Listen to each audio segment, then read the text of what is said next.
Berita terbaru kasus kematian Brigadir J. Detik-detik Kamarudin seolah terus bikin Irjen Verdi Sambo berkeringat dingin.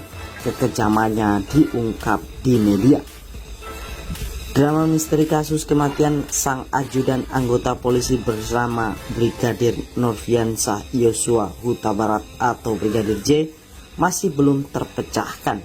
Sebelumnya, kuasa hukum keluarga Brigadir J Kamarudin Simanjuntak mengungkapkan sejumlah temuan terkait kasus menyebabkan kliennya tewas dalam baku tembak dengan Baradae pada Jumat 8 Juli 2022 di rumah dinas Irjen Verdi Sambo.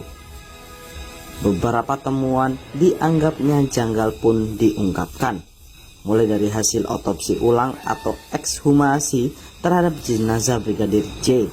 Diketahui proses otopsi ulang kini dilakukan oleh tim forensik dan dokter perwakilan keluarga. Kamarudin Simanjuntak, kuasa hukum keluarga Brigadir J, menyampaikan bahwa otopsi ulang atau ekshumasi dilakukan di RSUD Sungai Bahar Muara Jambi. Dari hasil otopsi ditemukan sejumlah kejanggalan.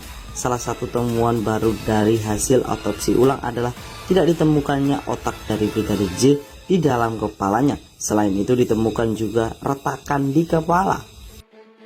Tak hanya itu, ditemukan juga bekas tembakan pada bagian belakang kepala yang tembus hingga ke hidung.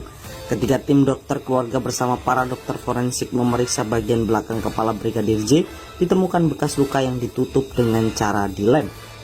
Ketika tim forensik membuka lem itu, ditemukan terdapat lubang. Berdasarkan temuan tersebut, Kamarudin menilai pernyataan kepolisian soal peristiwa tembak-menembak yang menewaskan Brigadir J dengan demikian terbantahkan. Sebab bila dikatakan tembak-menembak, tentu keduanya saling berhadapan dan tidak mungkin ditemukan luka di bagian belakang kepala. Kamarudin memastikan apa yang menjadi temuan dari hasil otopsi ulang itu adalah catat dalam bentuk akte notaris untuk mengamankan keberadaan fakta.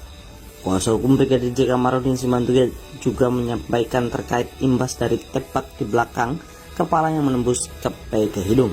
Lalu ia menyebut akibat tembak tersebut posisi otak menjadi bergeser ke perut. Menurut pernyataan, saat dibedah bagian perut sampai ke kepala, ditemukan bahwa otaknya sudah berpindah ke bagian perut. Tak hanya itu, ditemukan juga beberapa luka tembakan dari leher ke arah bibir. Lalu berdasarkan hasil otopsi ada sejumlah luka lain, yakni bekas tembakan peluru dari dada hingga adanya luka terbuka di bagian bahu almarhum. Namun luka di bahu yang membuat daging hampir terkelupas itu diduga bukan diakibatkan dari tembakan dan masih dalam pemeriksaan tim forensik. Kadif Humas Mabes Polri Irjen Dedi Prasetyo menuturkan bahwa Baradae kini masih menjalani tugas seperti biasa di markas Komando Brigadir Mobil. Diketahui saat ini Baradae sebagai berstatus saksi dalam baku tembak sesama polisi di rumah singgah Irjen Verdi Sambo. Karena statusnya menjadi saksi, ungkap RJD dikonfirmasi pada Minggu.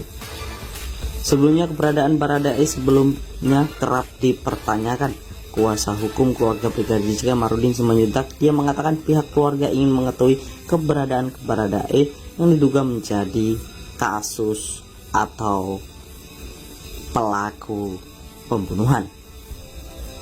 Adapun kabar keberadaan Baradae kali pertama diketahui dari Ketua Lembaga Perlindungan Saksi dan Korban Hesti Atmojo Suryo.